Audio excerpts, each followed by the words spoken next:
children. They're like puppies that walk on two legs. But with the pandemic, taking care of them is harder than ever. And guess which gender has been saddled with that burden? The childcare crisis is pushing working moms out of the labor force. More than 2 million women have left the workforce in the U.S. since this pandemic began. When you look at that December jobs report on a net basis, women made up all of the job losses, losing 156,000 jobs. Men net gained 16,000. Even before the pandemic, women shouldered more household chores. When schools shut down and daycares closed, many women felt they had no choice but returned to jobs as homemakers. Burnout among working moms who are juggling it all, the homeschool, the childcare, and the demanding jobs.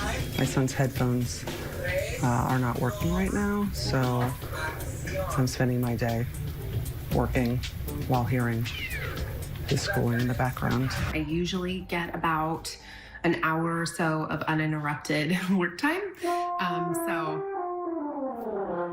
there is also the fun fact that my son is in band and they have to do it virtually. Man, I feel so bad for that mom. She's got to work with her kid playing French horn in the background? Honestly speaking, all brass instruments should be illegal. No one's ever said car horns are great, but how do we bring them indoors? But look, if your kid has to play a brass instrument, then you should make sure that it's a trombone, because at least that way they can provide sound effects for your Zoom calls. I'm sorry to say this, Mr. Chairman, but our revenue is down this quarter. Thanks, Timmy. You gotta admit, moms are taking on so much more these days. Working, homeschooling their kids, running a house, it's a very different pandemic experience than childless people are having. Because childless people, their complaints are like, oh man, I wasted all day watching Netflix again. I didn't even get to Hulu. Ah, man, what a tough day. But while Corona has exacerbated these problems, childcare has been a major issue in America long before everyone started wiping down their junk mail. It's the subject of another episode of If You Don't Know, Now You Know.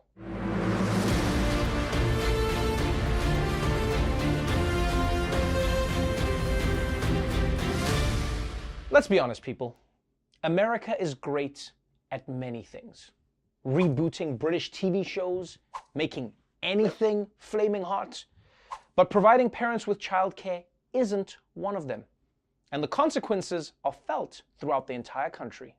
The U.S. is one of the only developed countries that does not have free care for young children. Overall, the cost of childcare has roughly tripled since 1990, which is more than the overall rate of inflation. The average cost of care per child is more than $26,000 per year for parents in parts of the USA. That's more than housing and college tuition. Childcare costs can wipe out, or nearly wipe out, any economic benefit the woman would get from working. As a result, women will often stay out of the workforce to care for their child. This is going to cost upwards of $700 billion this year to the U.S. economy in terms of lost productivity. That's 3.5% of GDP. Labor participation rate of women in the United States kept pace with top countries in this area, like Norway, for instance.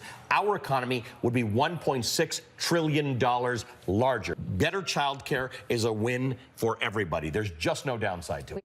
That's right. It turns out this burden isn't just on moms. It directly impacts the entire country. America is missing out on economic growth, equality, and probably inventions. You know, like a combination refrigerator toilet. America could have had that by now if the woman who had the idea didn't have to quit her engineering job to take care of her kids. And not only does this hurt women's productivity, it also hurts men's productivity. Because if women aren't in the office, then men have to spend all day mansplaining stuff to each other.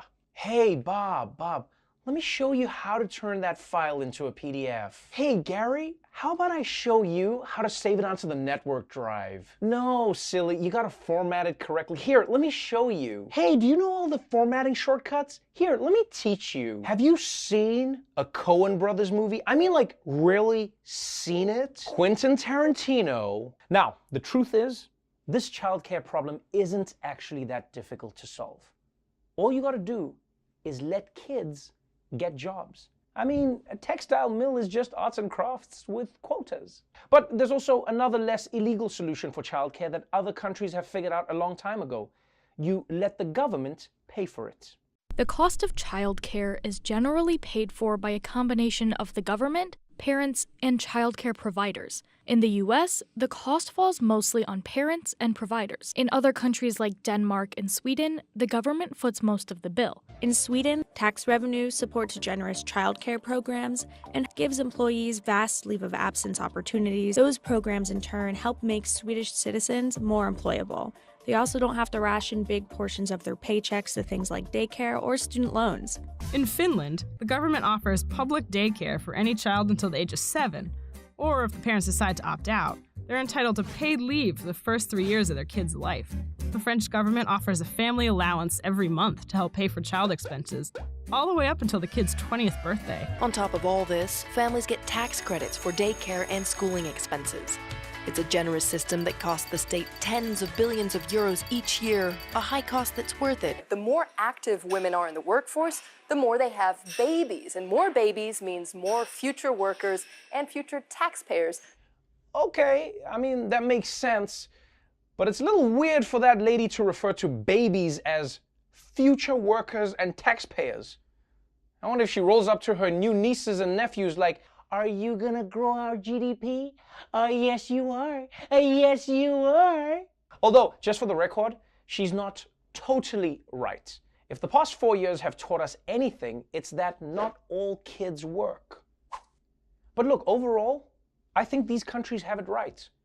And it's actually sad when you see Americans get shocked when they learn how other countries handle childcare. Wait, they get 3 years of parental leave in Finland? That's crazy. But it's not crazy. It's just that other countries expect their government to make life easier for its citizens. Over there they say, "Wow, it's hard to raise kids. Let's have the government help." Only America goes, "Wow, it's hard to raise kids, but the government needs all the money for drones and tax cuts. So sorry, Susie, I hope this iPad can raise you." But the craziest part is, we know America is capable of giving everyone access to childcare because they've already done it, back when everything was in black and white. When World War II came, the government started recruiting women to work in factories as the men went out to war. On the production line, Rosie the Riveter steps in when the draftees step out. From 1940 to 1945, the total women in the workforce rose nearly 30%. And they very brilliantly realized that if women had children, something had to be done for the children. So this was really the first and only time that the American government, at the federal level, said, okay, we have to support childcare. Essentially, the U.S. was the closest it had ever been to having universal childcare. An amendment to the Lanham Act gave families access to childcare 6 days a week, including summers and holidays, and families only had to pay roughly $10 a day in today's dollars. But once the war ended and the men went back to work, government funding dried up. You see, America was willing to pay for childcare when the only alternative was being overrun by Nazis. But then once the war was over, America just got rid of it, which is not fair to moms. And it's going to make them a lot more hawkish when it comes to war.